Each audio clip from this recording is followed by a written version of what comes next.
पिछले एपिसोड में होंगचन को पता चला था कि युहा व्हीलचेयर पर है और इसीलिए उसे ऐसा लग रहा था कि अब वो उसका ओपोनेंट बनने के लिए काबिल नहीं है। इसके बाद अगले सीन में हम देखता है कि आज कंपटीशन का दूसरा दिन होता है, जहां इसे देखने के लिए फिर से सभी लोग आए हुए थे और वे सभी इस मैच को देखने के लिए काफी एक्साइटेड होते हैं। वहीं उधर हम देखता है कि टियानरेन भी आज के मैच को स्टार्ट करने के लिए रेडी हो गया था और इसीलिए वो सभी से शांत होने के लिए कहता है। फिर हमें पता चलता है कि आज यहाँ पर 6 क्वालिफाइंग मैच होगा, जिसमें कि टैंक सेक्टर और लॉन्ग सेक्टर के प्लेयर इसमें पार्टिसिपेट करेंगे। लेकिन वही टैंक सेक्टर के बारे में सुनते ही टियानरेन इस बात से काफी हैरान हो गया था और कहने लगता है कि मुझे तो 4000 साल पहले के वॉर के बारे में याद आ रहा है, जिसमें कि तीनों किंगडम के अलायंस ने टैंक सेक्टर के हिडन वेपन का यूज किया था। वहीं उदाहरण देखता है कि टैंक सेक्टर और लॉन्ग सेक्टर स्टेज पर आने के लिए रेडी हो गए थे, इसीलिए इनको देखते ही सभी काफी एक्साइटेड होने लगते हैं। लेकिन अब लॉन्ग सेक्टर की कैप्टन चियू यहाँ पर जैसे ही आती है, इसे देखते ही सभी लोग और ज्यादा एक्साइटेड हो जाते हैं और यहाँ तक कि वे सभी उस आई लव यू बोलने लगते हैं। तभी हम देखता है कि टियानरेन अपने साथ वाले मास्टर से भी इसके बारे में पूछने लगता है और फिर उससे पूछता है कि तुम टैंक सेक्टर के बारे में कितना जानते हो। तब इस पर वो कहता है कि टैंक सेक्टर को हजारों साल पहले टैंगसेन के द्वारा फाउंड किया गया था, जिसने कि वुहेन एम्पायर के खिलाफ में फाइट करने के लिए बहुत बड़ा योगदान दिया था। लेकिन टैंक सेक्टर पिछले हजारों सालों से डिक्लाइन में है, जिसके वजह से टैंक सेक्टर के हिडन वेपन अब किसी काम का नहीं है और इसीलिए वे सन वुहेन एम्पायर के सोल गाइड वेपन के सामने कुछ भी नहीं कर सकते। लेकिन तभी हम देखते हैं कि युहा भी यहाँ पर आ गया था, जिसे देखते ही सभी पूरी तरह से हैरान हो जाते हैं और कहने लगता है कि एक डिसेबल आदमी कम्पीट करने के लिए कैसे आ सकता है। वहीं उदाहरण देखते हैं कि जूजी भी इसे पहचान गई होती है, जबकि वहीं जिंग होंगचन भी इसे जिंदा देख पूरी तरह से हैरान था। वहीं बाकी लोग कहने लगता है कि हमने तो टैंक सेक्टर के बारे में कभी नहीं सुना और सबसे बड़ी हैरानी की बात यह है कि व्हील चेयर पर बैठा हुआ आदमी फाइट करने के लिए कैसे आ गया। वहीं दूसरी तरफ हम देखते हैं कि बाकी कुछ लोग युवाओं के ऊपर हंसने लगे थे और कहने लगता है कि ये तो असल में व्हील चेयर पर है और इसीलिए हमें समझ में नहीं आता कि वो इसमें फाइट कैसे करेगा। तभी होंगचन कहने लगता है कि मैं तो असल में तुम्हारा ही वेट कर रहा था और इसीलिए चलो अब देखते हैं कि तुम अपने पास में क्या छुपाए हो। लेकिन वही रेफरी भी इस बात से काफी परेशान होता है और इसीलिए वो टैंक सेक्टर के टीम लीडर से पूछना चाहता है कि क्या सच में तुम इस फाइट में भेजना चाहते हो।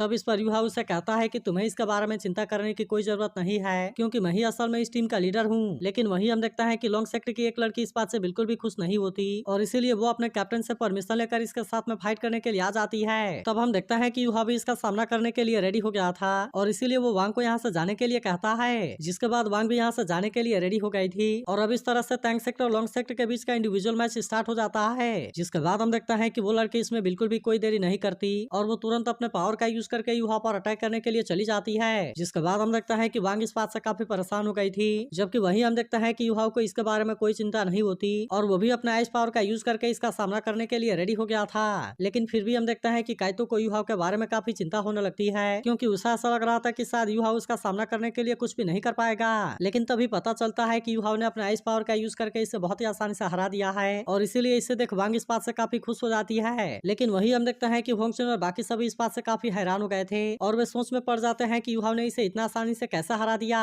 जिसके बाद हम देखता है कि यह सारा कमाल असल में स्नोकर का होता है और फिर वो उसे चिढ़ाते हुए युहाओं के पास में आ जाती है। वहीं रेफरी अभी भी इस बात से शौक में होता है, इसीलिए युहाओं से कहता है कि ये गेम ओवर हो गया। जिसके बाद जाकर रेफरी टैंक सेक्टर को इसका विनर अनाउंस करता है। वहीं युहा फिर से फाइट करने के लिए पूरी तरह से रेडी हो गया था और पूछता है कि फाइट करने के लिए अब कौन आएगा। तभी जिंग होंगचन कहने लगता है कि ये तो फेयर नॉर्थ के ग्रेट किंग में से एक है और इसीलिए ये तो असल में स्नो गर्ल है। अब इसके वजह से उसे ऐसा लगने लगता है कि मिंगडी हॉल पर अटैक करने के लिए जिसने नॉमिनेंस सेक्टर के साथ में हाथ मिलाया था वो असल में और कोई नहीं बल्कि युहाओ है। इसके बाद लॉन्ग सेक्टर के और भी प्लेयर युहाओ के साथ में फाइट करने के लिए आते हैं, लेकिन फिर भी हम देखते हैं कि वे स्नो गर्ल के पावर के सामने कुछ भी नहीं कर पाते और इसीलिए स्नो गर्ल उनको बहुत ही आसानी से हरा देती है। तभी जिंग होंगचन कहने लगता है कि स्नो गर्ल तो बहुत ही अजीब है, क्योंकि ना ही ये किसी सोल बीच के जैसी है और ना ही ये किसी सोल स्किल के फॉर्म में है। अब इसी वजह से उसे ऐसा लगने लगता है कि इसमें जरूर कोई गड़बड़ है। तभी रेफरी लॉन्ग सेक्टर से अपने नए प्लेयर को भेजने के लिए कहता है, जिसके बारे में सुनकर खुद चियू इस बार वहाँ पर फाइट करने के लिए आ गई थी और इसीलिए सभी लोग इसके फाइट को देखने के लिए काफी एक्साइटेड होते हैं। जिसके बाद चियू बताती है कि मैं लॉन्ग सेक्टर की प्रिंसेस हूँ और इसी के साथ साथ इसके टीम की कैप्टन भी हूँ। जिसके बाद हम देखता है कि युहा भी उसे अपने बारे में बताता है और अब इस तरह सब एक दूसरे के साथ में फाइट करने के लिए रेडी हो गए थे। लेकिन वही हम देखता है कि चियू इसमें कोई भी देरी नहीं करती और वो अपने आप को स्नोगर्ल से बचाते हुए सीधे युहा पर अटैक करने के लिए आ जाती है। लेकिन फिर भी युहा ने अपने आइस एम्परर क्लॉ का यूज करके इसके अटैक को बहुत ही आसानी से रोक लिया था और इसीलिए चियू इसमें इसका कुछ भी नहीं कर पाती। लेकिन तभी युहा को पता चलता है कि चियू का फिल्म बहुत ही अजीब है, क्योंकि इसके अटैक की वजह से उसकी अल्टीमेट आइस भी पिघल रही थी। जिसके बाद उसे समझ में आ गया था कि उसके पास में असल में एनिहिलेशन एबिलिटी है, जो कि किसी भी एट्रीब्यूट वाले एबिलिटी को एलिमिनेट कर सकता है। वहीं टीचर जावा भी कहने लगती है कि एनिहिलेशन एक बहुत ही रेयर टाइप वाला मार्शल सोल एबिलिटी है, जो कि अटैक करने पर अपने ओपोनेंट के एट्रीब्यूट को डिकम्पोज कर सकता है। तभी हम देखता है कि चियू फिर से अपने पावर का यूज करके युहा पर अटैक करने के लिए आ गई थी, लेकिन इसके बाद भी युहा को इसके बारे में कोई चिंता नहीं होती, इसीलिए वो भी आइस प्लेयर का यूज करके इसके सारे अटैक से अपने आप को बचाने लगता है। और फिर हम देखते हैं कि चीयू काफी कोशिश करने के बाद भी इसका कुछ नहीं कर पाती। तभी वो अपने एनिहिलेशन लाइट का यूज करके इस पर अटैक करने के लिए कोशिश करती है, लेकिन इसे देख यूहा भी अपने मेंटल इंटरफेरेंस का यूज करके अपने आप को बहुत ही आसानी से बचा लेता है। जबकि वही स्नो गर्ल भी अपने पावर का यूज करके इस पर अटैक करने की कोशिश करती है। तभी वो यूहा से कहते हैं तुम्हें क्या लगता है कि तुम मुझे हरा दोगे। जिसके बाद हम देखता है कि यूहा भी इसे चैलेंज करने के लिए रेडी हो गया था और फिर कहता है अगर मैंने तुम्हें हरा दिया तो तुम क्या करोगी। जिस पर चीयू कहती है अगर मैं हार गई तो मेरे सभी सेक्टर के पास तुम्हारा लास्ट नेम होगा। और अब इस तरह से वो फिर से इस पर अटैक करने के लिए आ गई थी। तभी हम देखता है कि स्नो गर्ल भी इसे रोकने के लिए रेडी हो जाती है, जहाँ चीयू इस पर अपने पावर का यूज करके अटैक करने की कोशिश करती है, लेकिन फिर भी हम देखता है कि वो इसके सामने कुछ भी नहीं कर पाती। तभी अचानक से स्नो गर्ल भी अपने पावर का यूज करके अटैक करती है, लेकिन चीयू ने भी अपने आप को इसके अटैक से बहुत ही आसानी से बचा लिया था। तभी एक मास्टर कहने लगता है कि इस लड़की का मार्शल सोल तो एनिहिलेशन एट्रीब्यूट वाला एक रॉक ड्रैगन है और इसीलिए ये तो जन्म से ही एक इविल सोल मास्टर है। वहीं हम देखता है कि यूहा भी इतना आसानी से हार मानने वाला नहीं होता और इसीलिए स्नो गर्ल अपने पावर का यूज करके चीयू पर अटैक करना शुरू कर देती है। लेकिन वहीं हम देखता है कि चीयू भी इतना आसानी से हार मानने वाली नहीं होती और इसीलिए वो भी अपना ओब्लिवेटिंग लाइट कॉम्बो का यूज करके अटैक करने के लिए रेडी हो जाती है। लेकिन फिर भी हम देखते हैं कि वहाँ पर इसका अटैक का कोई असर नहीं हो रहा था, इसीलिए चीयू इस बात से काफी हैरान हो जाती है और फिर वो कहने लगती है कि मेरा निशाना तो बिल्कुल सही है, लेकिन इसके बाद भी यहाँ पर ये क्या हो रहा। तब इस पर यूहा उसे कहने लगता है कि ये मेरा मेंटल डिस्टर्बेंस है, इसीलिए तुम्हारा एनिहिलेशन लाइट कितना भी पावरफुल क्यों ना हो, लेकिन फिर भी वो मुझे हिट नहीं कर सकता और इसीलिए तुम यहाँ पर मेरे सामने कुछ भी नहीं कर सकती। जिसके बाद हम देखते हैं कि चीयू इस बात से इस पर और ज्यादा गुस्सा हो जाती है और कहती है कि फिर मैं पूरे स्टेज के ऊपर अटैक करूंगी। इसके बाद हम देखते हैं कि वो सच में अपने पावर को एक्टिवेट कर लेती है और अब इस तरह से वो इस पर चारों तरफ से अटैक करने के लिए रेडी हो गई थी। लेकिन इसके बाद भी हम देखते हैं कि यूहा को इसके बारे में कोई चिंता नहीं होती, क्योंकि अभी भी उसका अटैक का इस पर कोई असर नहीं हो रहा था, क्योंकि अभी भी चीयू का अटैक का इस पर कोई असर नहीं हो रहा था। जिसके बाद हम देखते हैं कि चीयू इस बात से और ज्यादा हैरान हो जाती है और कहने लगती है कि आखिरकार ये कैसे पॉसिबल है। तब इस पर यूहा उसे कहता है कि मेरा मेंटल डिस्टर्बेंस एक मिलियन ईयर वाला सोल स्किल है, जिसका वजह से तुम्हारा अटैक से बचना तो मेरे लिए बहुत ही आसान है। तब इस पर चीयू कहती है क्या सच में तुम्हें लगता है कि तुम इतने पावरफुल हो। और फिर हम देखता है कि वो अपने समनिंग स्किल का यूज करके इस पर अटैक करने के लिए रेडी हो गई थी। इसके बाद वो अपने एनिहिलेशन क्लॉ का यूज करके अटैक करने के लिए आने लगती है और उसे ऐसा लग रहा था कि यूहा अब इसका सामने कुछ भी नहीं कर पाएगा। लेकिन इसके बाद भी हम देखता है कि यूहा को इसके बारे में कोई चिंता नहीं होती और फिर हम देखता है कि स्नो गर्ल अपने पावर का यूज करके इसे बहुत ही आसानी से रोक लेती है। तब इसे देख चीयू इस बात से और ज्यादा हैरान हो जाती है और फिर कहती है कि मेरी एनिहिलेशन तो सभी तरह के सोल स्किल के एट्रीब्यूट को डिकम्पोज कर सकती है, लेकिन फिर भी तुम इसमें इतना आसानी से कैसे बच गए। तब इस पर यूहा उससे कहता है कि सो कॉल्ड डिकम्पोजिशन भी सोल पावर को कंज्यूम करता है, लेकिन मैंने अभी जिस सोल पावर का यूज किया था वो असल में बहुत ज्यादा पावरफुल है, इसीलिए तुमने इसे तोड़ने के लिए जितनी सोल पावर का यूज किया वो असल में तुम्हारे एनिहिलेशन क्लॉ की लिमिट है। लेकिन अब इसकी ऐसी बात सुनकर चीयू इस पर और ज्यादा गुस्सा हो जाती है और फिर कहती है कि अगर तुमने मेरे एनिहिलेशन क्लॉ को डिस्ट्रॉय कर दिया तो क्या हुआ, लेकिन अब मैं देखती हूँ कि अगली बार तुम इसके सामने क्या कर पाते हो।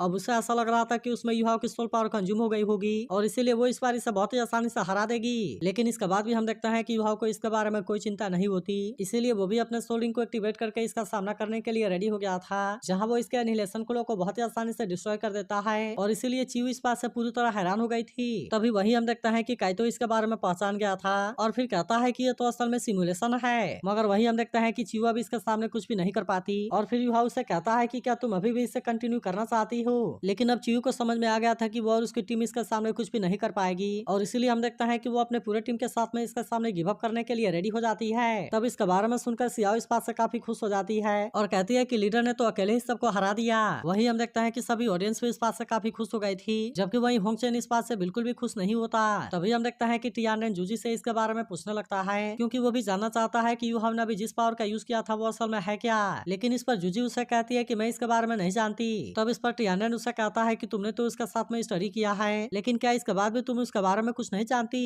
जिसके बाद टियानरेन कहती है कि मैंने उसके साथ में आधे महीने से कम का टाइम बिताया है और इसीलिए मैं उसके बारे में उतना कुछ नहीं जानती और मुझे केवल इतना पता है कि उसके पास में ट्विन मार्शल सोल है। तभी जिंग होंगचेन उसे कहता है कि हम इसे जिंदा नहीं रख सकते, जिसके बारे में सुनकर जूजी भी इस बात से काफी हैरान हो गई थी। फिर वो कहने लगता है कि 1 लाख साल वाला सोल भी स्टेमरॉय है, जिसे कि इसने मिंगडी हॉल से चुराया था। तब इसके बारे में जानकर सभी इस बात से काफी हैरान हो जाते हैं, जबकि वही जिंग होंगचेन कहने लगता है कि यूहा लास्ट कंपटीशन का चैंपियन प्लेयर था, जिसके पास में उस समय केवल 3 सोलिंग वाला मास्टर था, लेकिन उसके बाद उसने एक्सचेंज स्टूडेंट के रूप में सन मून एकेडमी को ज्वाइन किया, जहाँ पर उसने सोल गाइड में बहुत ही शानदार स्किल दिखाई। इसके अलावा बात तो रास्ते में सीनियर ड्रैगन किंग से भी बच गया, इसीलिए मुझे लगता है कि अगर हमने इसे और ज्यादा ग्रो करने दिया तब ये जरूर इस सन मून एम्पायर के लिए बहुत बड़ा डेंजर होगा। तब इस पर वो मास्टर कहता है ऐसा लगता है ये वही है जो कि सीनियर ड्रैगन किंग के हाथों से बचकर निकल गया।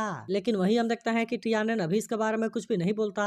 अब इसके कुछ देर के बाद रेफरी अनाउंस करता है कि इसमें 167 टीम ने पार्टिसिपेट किया था, जिसमें से केवल 84 टीम क्वालिफाइंग राउंड के सेकंड राउंड में पहुंच पाए हैं। लेकिन इसी के साथ वो कहता है कि सेकंड राउंड का पहला मैच आज ही होगा और इसका रूल भी बिल्कुल पहले वाले राउंड के जैसे ही है। फिर वो कहता है कि श्रेक एकेडमी कई सालों से चैंपियनशिप को जीते आए हैं और इसीलिए आज के फर्स्ट गेम में सबसे पहले वही आएंगे। इसके बाद हम देखते हैं कि वो आज के पहले मैच को स्टार्ट करने के लिए रेडी हो गया था, जिसमें कि श्रेक एकेडमी और टियाली सेक्टर के बीच में फाइट होगी। इसके बाद हम देखते हैं कि वो दोनों प्लेयर को स्टेज पर आने के लिए कहता है, जिसके बारे में सुनकर श्रेक एकेडमी की टीम भी इसके लिए रेडी हो गई थी। जबकि वही हम देखते हैं कि सभी लोग भी इनके मैच को देखने के लिए काफी एक्साइटेड होते हैं। लेकिन वही हम देखते हैं कि टियाली सेक्टर की टीम भी इसके लिए रेडी हो गई थी और इसीलिए वे लोग भी इनके साथ में कम्पीट करने के लिए रेडी होते हैं। तब इसे देख सभी बात करते हैं कि टियाली सेक्टर तो काफी कमजोर है। तभी हम देखते हैं कि टियाली सेक्टर का लीडर श्रेक एकेडमी के साथ में नेगोशिएट करना चाहता था और कहता है कि हम इंडिविजुअल मैच को गिव अप करना चाहते हैं और सीधे टीम बैटल में एंटर करना चाहते हैं। तब इस पर एक लड़की कहती है कि वे सीधे टीम बैटल में एंटर करना चाहते हैं और इसीलिए इसका मतलब है कि उनकी पर्सनल एबिलिटी बहुत ही कमजोर है। लेकिन इस पर हुआ बिन कहता है कि कोई बात नहीं, क्योंकि फिर भी हमें इसमें जीतेंगे। तभी वांग चिऊ कहती है कि टीचर जामा ने इसके बारे में स्टडी किया था, इसीलिए चाहे वो इंडिविजुअल बैटल हो या फिर टीम बैटल, उसमें जीतने का चांस सबसे ज्यादा इनका ही है। अब इसीलिए हम देखते हैं कि वांग चिऊ को इसके बारे में कोई चिंता नहीं होती और इसीलिए वो इनकी बात मानने के लिए रेडी हो गई थी। जिसके बाद हम देखते हैं कि रेफरी भी इसके लिए अनाउंस कर देता है और अब इस तरह से उसने इनके टीम बैटल को स्टार्ट कर दिया था। जिसके बाद हम देखते हैं कि दोनों टीम इसके लिए रेडी हो गए थे और इसीलिए वे अपने अपने पावर का यूज करके फाइट करने के लिए रेडी हो जाते हैं। लेकिन वही हम देखते हैं कि टियाली सेक्टर की टीम अभी भी इनके सामने कमजोर पड़ रही थी, इसीलिए उनका लीडर सभी को एक साथ में आने के लिए कहता है और वे सभी अपने सील को एक साथ में मिलाकर इनका सामना करने के लिए रेडी हो गए थे। तब इसे देख युवा कहता है कि यह तो 7 in 1 कॉम्बो है, जिस पर वांग कहती है इसीलिए टियाली सेक्टर सीधे टीम बैटल में पार्टिसिपेट करना चाहते थे। वही हम देखते हैं कि टियाली टीम अपने सभी सील को एक साथ में मिलाकर इसे बहुत पावरफुल बना देती है और इसीलिए वांग चिऊ भी अपने अटैक से इसका कुछ नहीं कर पाती। इसके बाद हम देखते हैं कि वे अपने हेवनली आर्मर नीडल का भी यूज करने के लिए रेडी हो गए थे और इस तरह से वे इन पर अटैक करना शुरू कर देते हैं। लेकिन फिर भी हम देखते हैं कि वांग चिऊ और उसके प्लेयर को इसके बारे में कोई चिंता नहीं होती, क्योंकि वे भी अपने अपने पावर को यूज करने के लिए रेडी हो गए थे और इस तरह से वे इनका सामना करने लगता है। तभी इसी बीच हम देखते हैं कि वांग चिऊ ने भी अपने पावर को एक्टिवेट कर लिया था और अब इस तरह से इसका यूज करके वो इन पर अटैक करने के लिए जाने लगती है। लेकिन फिर भी हम देखते हैं कि टियाली टीम वाले इतना आसानी से हार मानने वाले नहीं होते और इसीलिए वे अपने एक बहुत पावरफुल नीडल का यूज करके इस पर अटैक करने के लिए जाते हैं। लेकिन तभी हम देखते हैं कि श्रेक एकेडमी का एक और प्लेयर अपने पावर का यूज कर देता है, जिसका मदद से उसने यहाँ के टाइम को कुछ देर के लिए रुक दिया था। इसीलिए वांग चिऊ अपने आप को बहुत ही आसानी से बचा लेती है और फिर हम देखते हैं कि उसने इनके सिल के ऊपर अटैक करके इसे बहुत ही आसानी से तोड़ दिया था। इसके बाद हम देखते हैं कि चिऊ इनके लीडर के ऊपर भी अटैक कर देती है, जिसका वजह से वो इसके सामने कुछ भी नहीं कर पाता। वही हम देखते हैं कि बाकी प्लेयर ने भी अटैक करना शुरू कर दिया था और इसीलिए वे इनको बहुत ही आसानी से हरा देते हैं। तब इससे देख वांग कहती है कि ये सातों तो पहले से काफी बदल गए हैं। तब इस पर युवा कहता है कि वे अपने प्राइड को निकल गए हैं और इस तरह से वे सभी एक टीम बन गए हैं। वहीं उधर हम देखता है कि वे सभी अपने जीत से काफी खुश होते हैं, जबकि वहीं ऑडियंस कहने लगती है कि श्रेक यहाँ से वापस आओ। लेकिन तभी चिऊ और उसकी टीम कहने लगती है कि श्रेक एकेडमी ग्रेट है। तभी इस बीच युवा को कोई जानी पहचानी सी स्मेल आती है, इसीलिए वो इस बात से काफी हैरान हो गया था और फिर कहता है कि ये स्मेल तो बिल्कुल जानी पहचानी है। वही मैं श्रेक एकेडमी के ऐसे परफॉर्मेंस से काफी हैरान थी और कहती है कि श्रेक एकेडमी तो युवा के बिना भी काफी पावरफुल है। तब इस पर मास्टर माँ कहता है कि सबसे ज्यादा स्कैरी तो वे हैं। फिर हम देखता है कि अगला मैच होली स्पीड सेक्टर और टियानु कॉलेज के बीच होने वाला था और इसीलिए वे दोनों टीम भी इसके लिए रेडी हो जाते हैं। लेकिन तभी हम देखता है कि होली स्पीड सेक्टर ने अपने पावर का यूज करके इनको बहुत बुरे तरीके से मार दिया था, इसीलिए इसे देखते ही सभी लोग इस बात से पूरी तरह हैरान हो जाते हैं। जबकि वही हम देखता है कि कुछ लोग इस बात से काफी डर गए थे और कहते हैं कि ये होली स्पीड सेक्टर तो काफी इविल है। जिसके बाद हम देखता है कि मास्टर माँ भी इस बात से काफी डर गया था और कहता है उम्मीद करो कि हमारा उनसे सामना ना हो। तो अगर एक्सप्लेनेशन अच्छी लगी हो तो इस वीडियो को लाइक और इस पर एक कमेंट जरूर कर देना और अगर आप इसके अगले एपिसोड के लिए एक्साइटेड हो तो इसके बारे में भी कमेंट करके जरूर बताना।